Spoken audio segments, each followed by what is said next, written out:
Hi Aries, welcome po sa ating channel at ito ang inyong daily Kabay Tarot reading for October 11, 2024. Please be reminded kung naka-resonate kayo, comment down.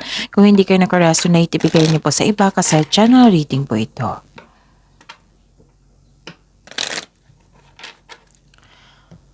This is for you Aries ngayong October 11, 2024.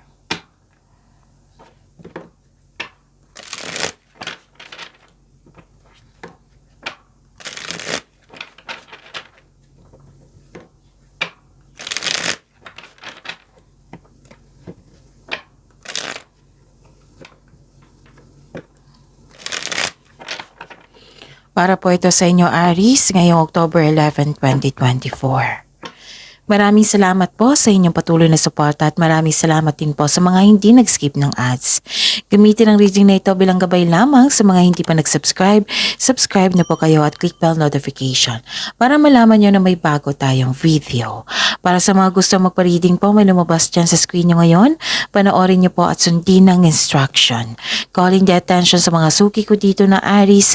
Open na po inyong Monthly Kabay Tarot reading for October 2024. May 6 months from now reading tayo at love life reading po. So message me Aries for schedule. Maraming salamat po. Spirits Guide, mga ganap po para kay Aries ngayong October 11, 2024. I need 3 cards po.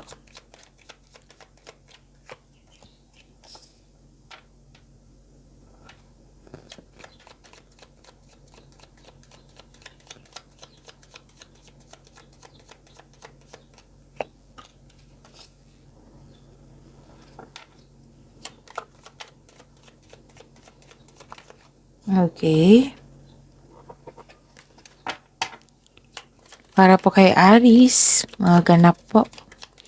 Ngayong October 11, 2024.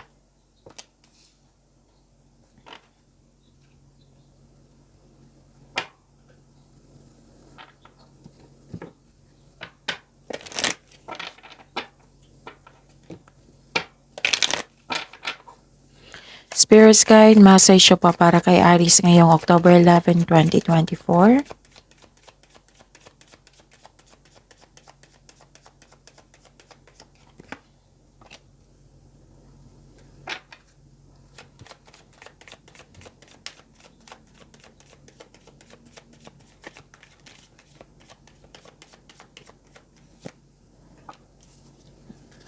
Okay, Aries, ngayong October 11, 2024, may harvesting po dito. Yes, pwedeng sweldo ito, pwedeng binayaran ka. Oo, ng isang, nagbigay ka ng serbisyo tapos binayaran ka. Ganon. Nag-harvest po kayo. Pwedeng literal na harvest po ito. Okay? And may nakita ko ditong connection sa isang tao, Aries. Pwedeng naalala mo siya or may naganap ngayon. Pwedeng na-miss mo siya. May nagpaalala sa'yo. May kausap ka dito, Aries, na for maturity ito. Nakikita ko dito, nagbigay siya ng wisdom message sa iyo. Pwedeng mentor mo ito, boss, amo, or favorite person mo. Yun, nagbigay siya ng wisdom message na isa sa dahilan na bumalik yung confidence mo.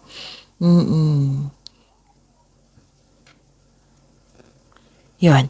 At may nakita rin ako dito, pwedeng bisita po ito na dumating ngayon.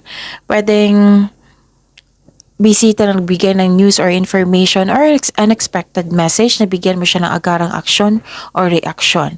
Pwedeng through digital to device. Pwedeng video call, email, ganon. Basta may natanggap kayong unexpected message, news or information. So, ang message po, Aries, move forward po daw kayo. Huwag po daw kayong tumigil, move forward po daw kayo, get ready for positive change, huwag kayong matakot sa pagbabago kasi sigurado naman dito yung positivity. Positive change po ang sinabi dito. And share your kindness to everyone. Share your kindness to everyone, keys to goodness. Spirits Guide, ano po yung energy ni Aries ngayong October 11, 2024?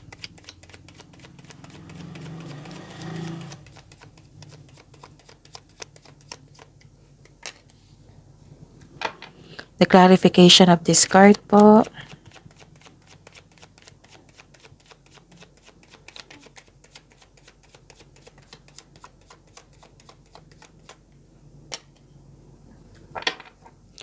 Sa mga may oras dyan, kung gusto nyo po ha, panoorin nyo po yung last 4 days kabay tarot reading nyo po.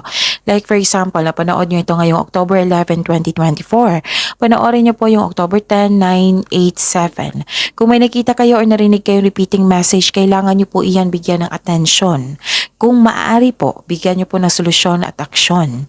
Remember Aries, at the end of the day, alam mo na ikaw lang taong may kakayahan at responsable na gumawa ng sarili mong katotohanan at kinabukasan. So what is your energy? Aries, binigyan mo nga ng mabilisang aksyon to. This is a clarification of your card here. Kasi may dumating, tapos binigyan mo ng mabilisang aksyon or reaksyon, solusyon, gano'n. Basta movement nakikita ko dito. Good news is on the way. Wow, so this news is good news.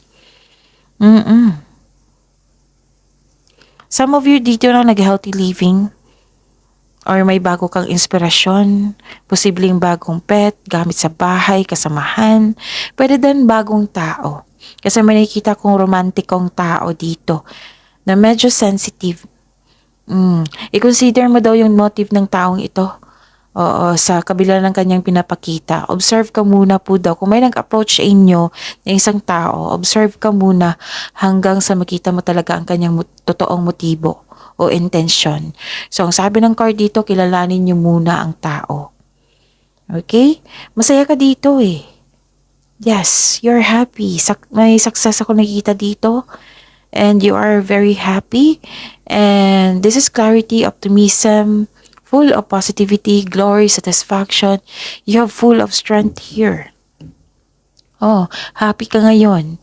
So claim nyo to Aries, may success at achievement na parating, may parating na blessings na it will lead you to happiness, improvement sa health is on the way, nakarecover ka na sa inyong mga nararamdaman. Ito ay magandang kalusugan, kaligayahan at kaaya-ayang pakiramdam. May nakita rin akong reunion dito. Oo, komportable ka at secure ka sa bahay mo. May mga bisita ka, mga bata na nagbibigay ng kaligayahan sa iyo. So enjoy your success, Aries. Success lies ahead if you keep the path. You're feeling healthier inside and out. Na-overcome mo na yung nararamdaman mong sadness or illness. Spirit's Guide. Career and money po. Ni Aries ngayong October 11, 2024.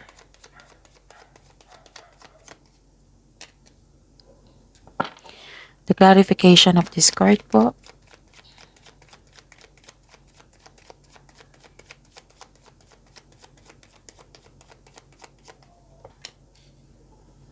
So what is your career?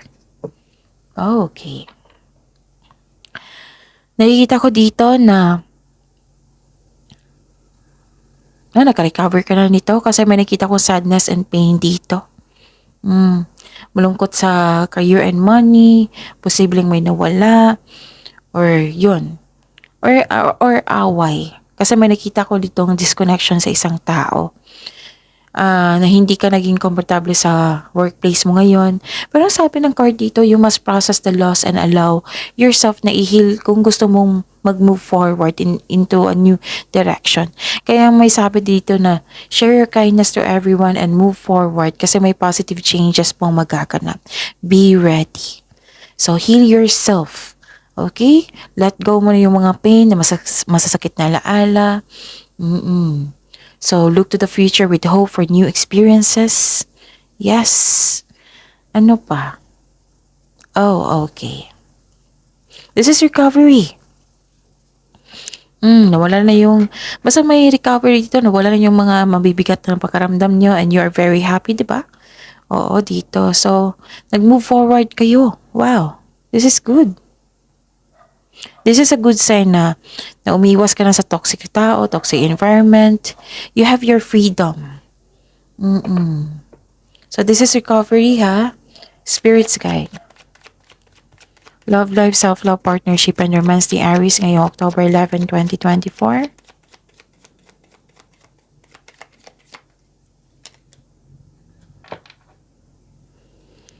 And the clarification po.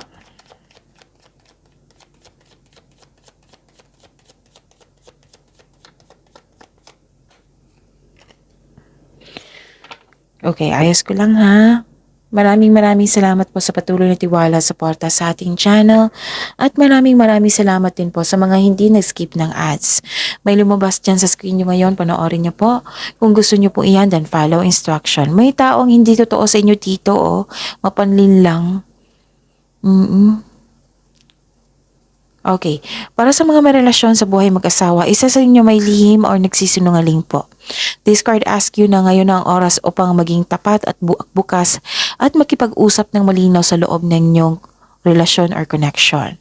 Para sa mga may relasyon dito, what I meant is para sa mga single dito, maaring may tao na hindi tapat sa iyo, pero patuloy ka pa rin sinusuyo. Yun yung sabi dito na kailangan mong kilalanin nyo muna yung bagong tao. Kasi natutuwa ka sa kanya. Kilalanin niyo po daw muna. Sabi niyo ng card niyo po. Okay? At saka, nakikita ko rin dito na you're moving forward. So, ilang beses na lumabas dito yung moving forward na kailan na You're moving forward, silver linings, nakikita ko dito. And this is a hope sign, naka-move on ka na sa lahat ng unos na nagdaan at tanggap mo na ang mga nangyari, pinatawad mo na sila at higit sa lahat ang sarili mo. Nagkaroon ng healing and growth sa araw na ito. Wow. So that's it.